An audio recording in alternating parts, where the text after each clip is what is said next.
The Tripura Youth Congress has announced plans to launch a statewide agitation demanding comprehensive educational reforms and increased employment opportunities. State Youth Congress President Nilkamal Saha disclosed the decision during a press conference convened at the Congress Bhavan in Agartala on Monday.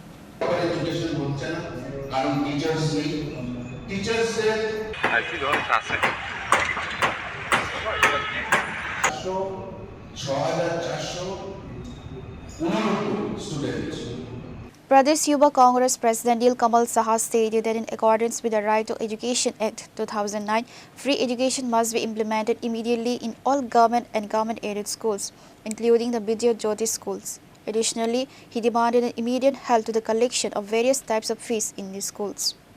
Tripura currently has 340 single teacher. মানে একটা স্কুলে খালি একটাই teacher আছে, এরকম 340টা school পুরো ত্রিপুরা রাজ্যতে আছে এবং যে স্কুলগুলোতে total strength 6489 student.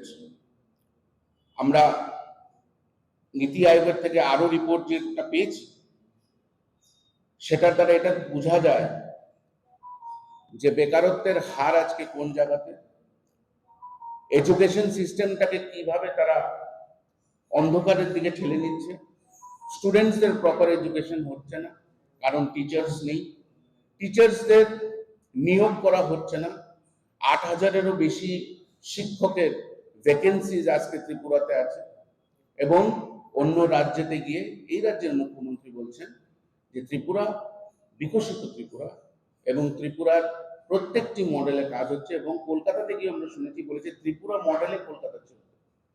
Reported by Abid from Agartala, Chini, Khorang.